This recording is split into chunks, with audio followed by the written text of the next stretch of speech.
All right. Good afternoon, everybody from Greenville, South Carolina. I'm here with Richard Lassiter for another Empowered Soul Network interview. Richard, I have known for a very long time. He is a spiritual leader, way shower educator. And I have known you probably, since I was 16, something like that. So Something like that. we go way back. And I'm excited to have you here and just kind of sharing with all of us from the vast experience that you have in life. Still learning and growing. Welcome, Yeah, welcome. Any other way you want to introduce yourself? that sounds good to me. I must be having trouble relating to you interviewing me.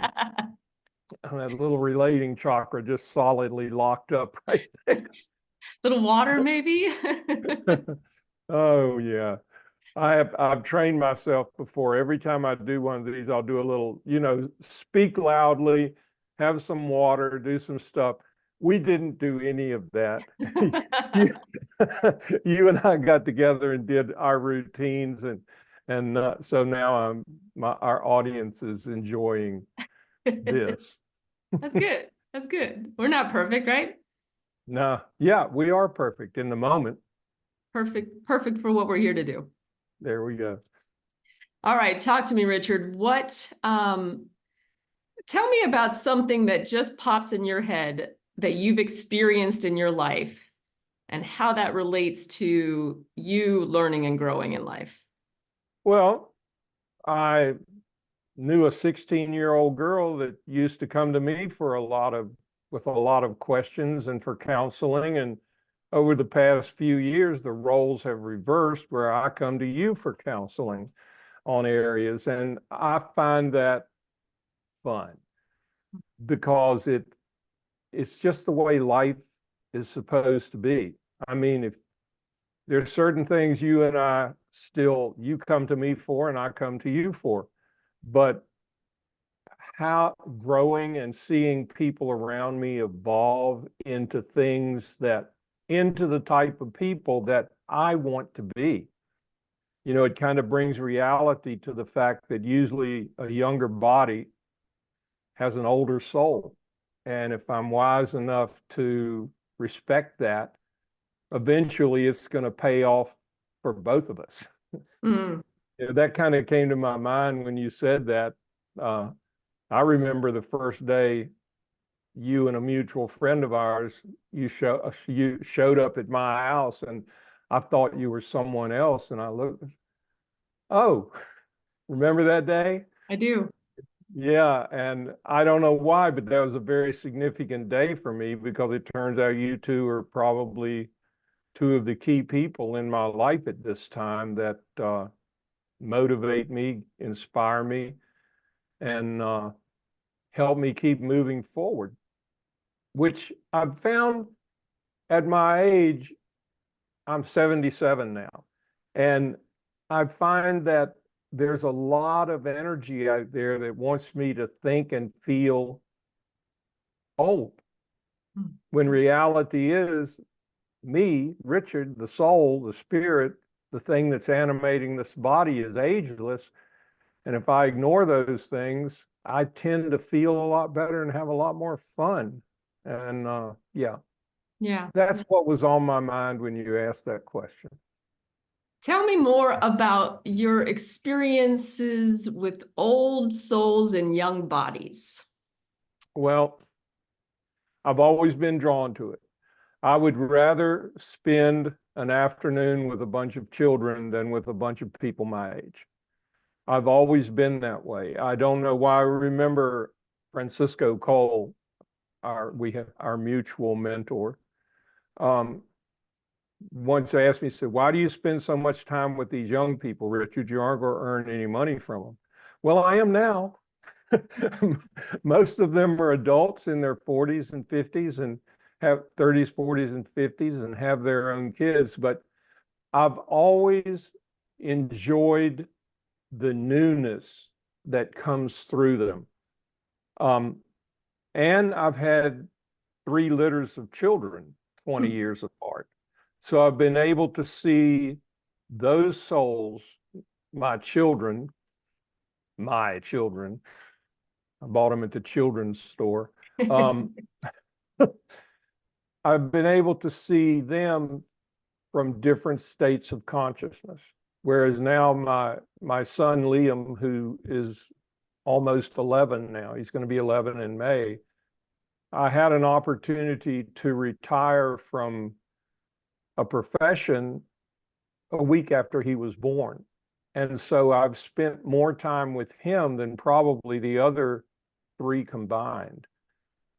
And that's given him an opportunity to be my teacher a lot, because Liam is different than any soul I've ever known. He's the most naturally compassionate person I've ever met. I don't know how. An example, the other day, a child did something and said something to him that I would have retaliated with something back. And I said, well, you could have done such and such, Liam. And Liam said, what good would that do me? That would just upset him. And I'm like, yeah, you're right. So I'm learning I learn from them how to live at a higher level if I allow them to teach me. And I do the best I can to allow that. I mean, even when I'm around your children, I let them take the lead. And I was with Tiger's son while we were in Vieques a couple weeks ago for the morning. And I just let him take the lead. I think I saw a lizard and I pointed it to Leo, and a whole story evolved from just us seeing that lizard. We were looking in the trees where the lizard lived, and by the end of the story, we had that lizard, 5 of his brothers, his wife, his sister, his car. I mean, he had created this whole thing. And that seems childish to some people. It seems to me, from my observation. But if I look at him as an old soul in a young body and realize that if I keep allowing him and every other kid to express that imagination without any judgment whatsoever, then they will grow into using that imagination as adults, and they'll use it in much more sophisticated and empowering and enlightening ways. As a matter of fact, I believe our imagination is our psychic abilities in action. It's our spiritual part expressing itself in the world in the way we best know how at any point in time. I mean, I can relate to that. I'm watching my girls create in their minds all of this magic. And it's interesting because as you're talking, I think about the value of experiencing life. That's what I see that these kids are doing, is that it's not up here, they're allowing themselves to experience, and then it becomes part of who they are. How do you relate to that? How do you learn and grow from that? Well, I read or heard somewhere our friend Tiger wrote or said something recently that, if I'm in my feelings, I'll move away from something that no longer serves me, just like a bird flies off when its food is gone without any hesitation. And I notice children do that. They don't overanalyze they don't analyze and dissect at all when it's time, when they're inspired to go somewhere else or to do something else or to say something. I'll never forget a story I was told about a young girl, a teacher had given her students an art class, assignment. And she walked over to one little girl about 6 years old and looked down and said, "What are you drawing, Mary?" And the little girl said, "I'm drawing a picture of God." And the teacher said, "Well, nobody knows what God looks like." And without even looking up, the little girl said, "They will in a minute." And that's the beauty of the soul to me, is it will give things a go. It trusts. I trust my impressions and my sensitivity until something begins to teach me to doubt it. And I think the most debilitating words ever spoken to a child are the words, "That's just your imagination." Because I think it plants a seed in them that they can't trust themselves.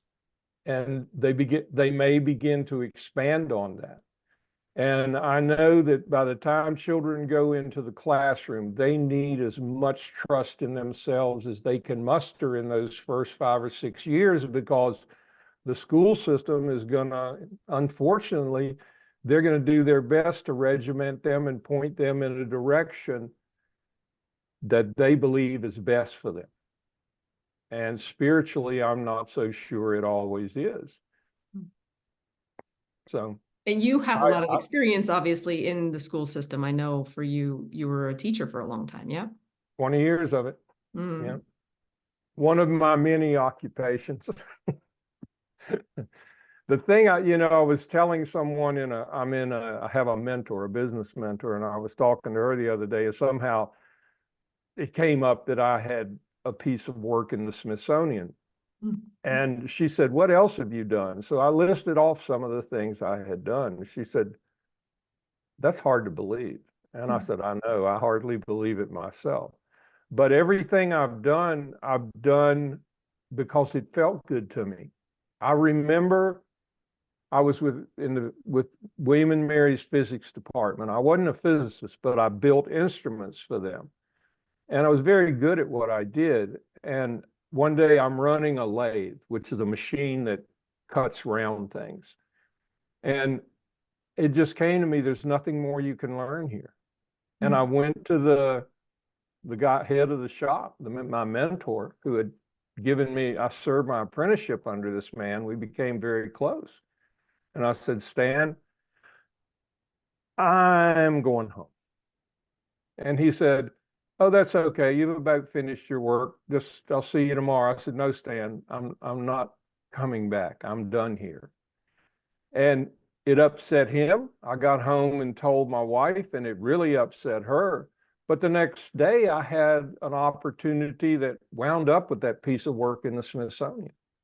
I've always listened to that part of me in that area when it's time for me to move. And it's served me very, very well.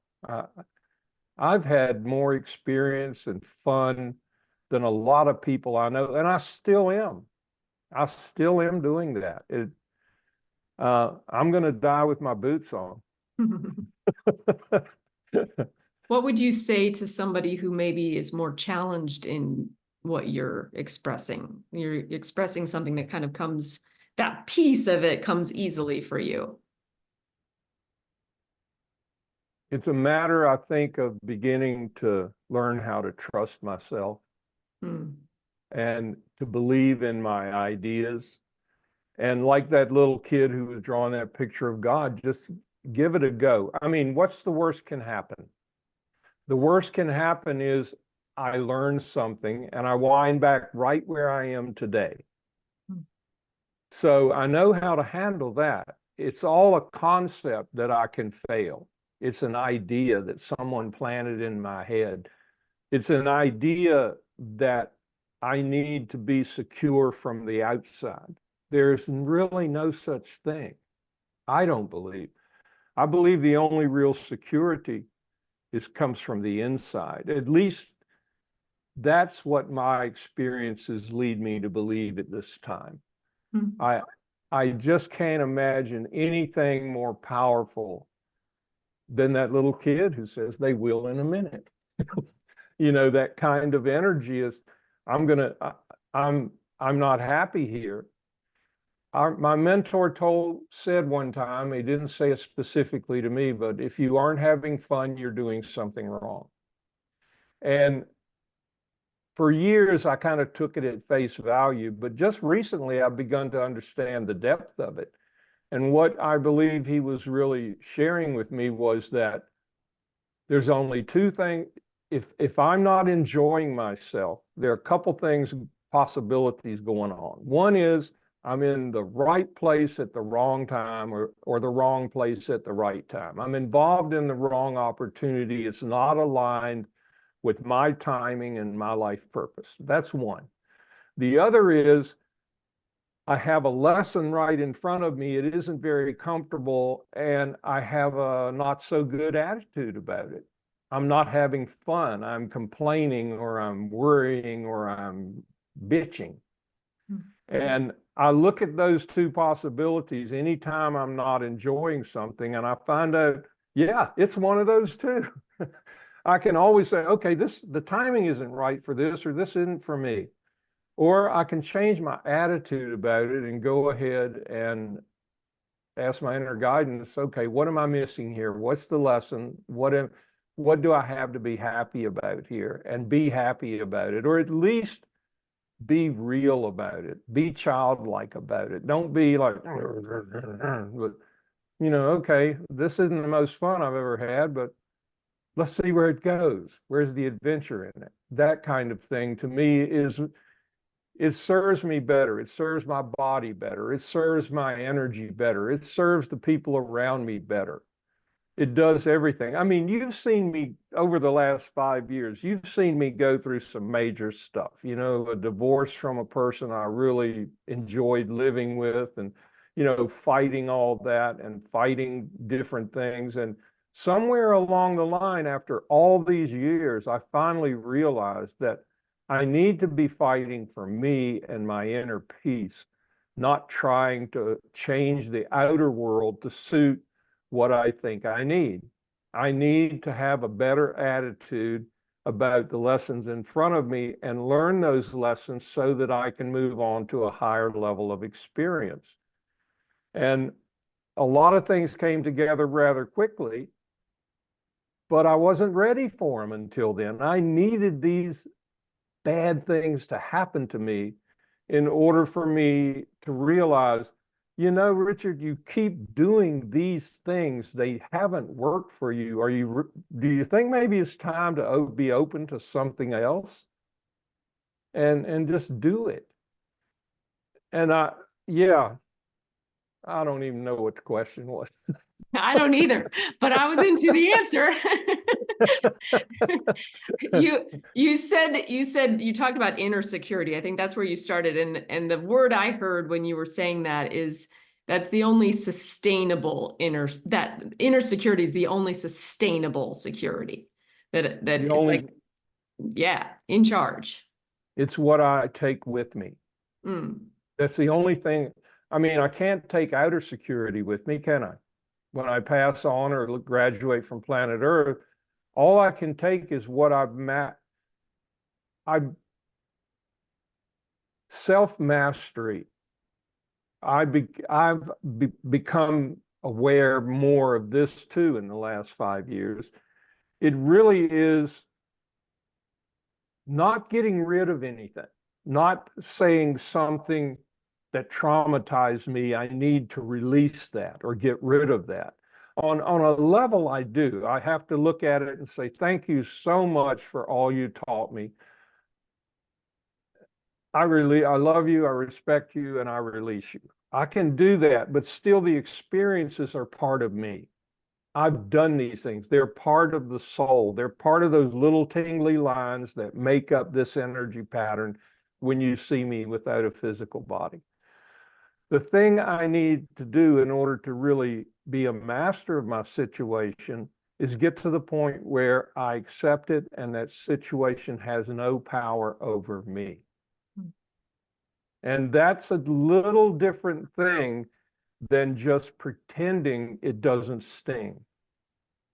But okay, that's stung. What's next? And look at the good things that came from it, the positive things, the growth, the fun. If you get wounded or injured, I can remember the incident, but I don't remember the pain. Pain is a non-recallable. So it's a concept that something from the past still hurts me. I have to feed it to make it hurt me. I have to get into that and go re-experience and re-muddle with it. Whereas if I'll just say, that was great, let's go see if we can master something else now. I've learned that lesson. Pain is inevitable. Suffering's a choice. Growing pains are inevitable. Mhm. Suffering pains are a choice. Hmm. The word curious comes back to me as you're talking, that I had somebody say to me years and years ago, how about just get curious instead of get all the other things that I could follow with that word. A little wisdom from Ted Lasso. Is that what it is? There was a I never watched Ted Lasso. I think you'd love to see that. That was the Okay. most beautiful thing there was a guy who had a bit of a optical rectitis. You remember what that is? Shitty outlook on life. Yeah, okay. Yeah. He thought he was greater than everyone. He was throwing darts in one scene, and Ted's kind of a down-to-earth, simple guy that it's easy to think he's not really smart. And this guy had taken that position and challenged him to a dart game. And he said, during the thing, he said, you know, when I was a boy, people used to do such and such. He said they were critical, but they were never curious.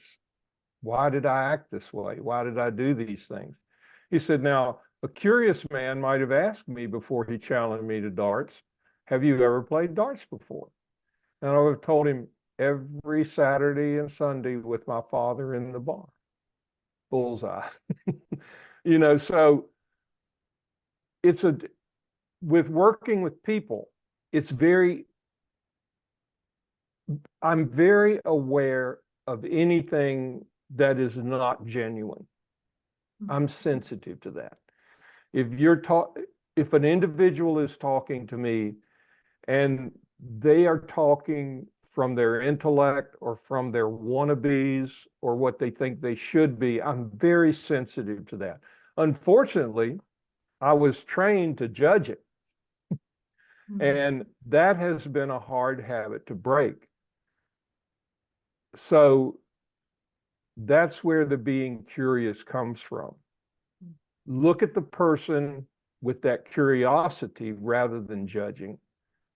Why do they see life that way? I respect the way they see it. So help me understand why they see it that way so that I can better communicate with them. And if possible, and if they need it and their timing is right, be of service to them. That to me is the value of curiosity. And how does that help you personally when you're in that space? Well, I can either be of service or an asshole.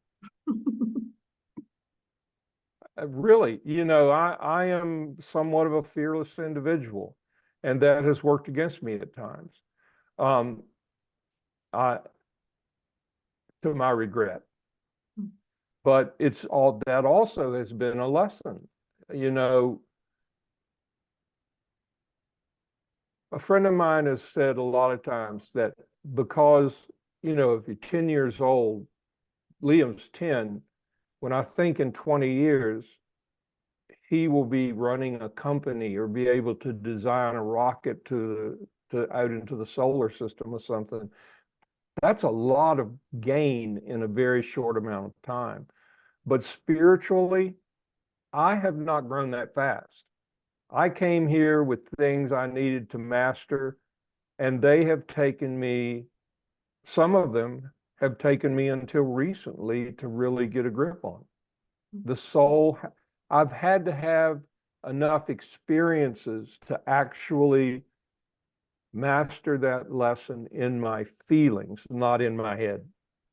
I can have the concept, and honestly, sometimes I wish I hadn't had all the training I'd had over the last 50 years because I knew better, but I didn't know what to do better. I hadn't reached that point in my own evolution that I could actually say, okay, I've mastered that. I had an intellectual concept of mastering it, and that's frustrating, Sandra. That's probably the most frustrating. It's like an old Snoopy cartoon. Stuck with me all my life, so I'm beginning to see why. There's no greater burden than great potential.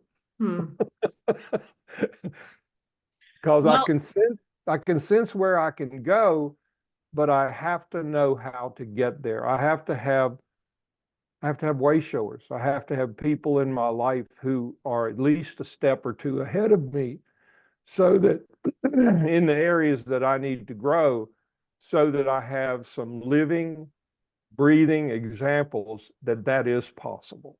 Hmm. And fortunately, I have attracted that kind of people to me all my adult life. Unfortunately, I've squandered some of that opportunity, but it was part of my growth. I have no real regrets. I just wish that I had learned. I'm looking forward to next lifetime. That's what I'm That's a doing. good I mean, reframe. I'm going to enjoy whatever I have left of this one to the max, but I am really looking forward to next lifetime because what I am now, I'm bringing back. And you're talking about, so you have obviously way showers, mentors, however you want to describe it for yourself.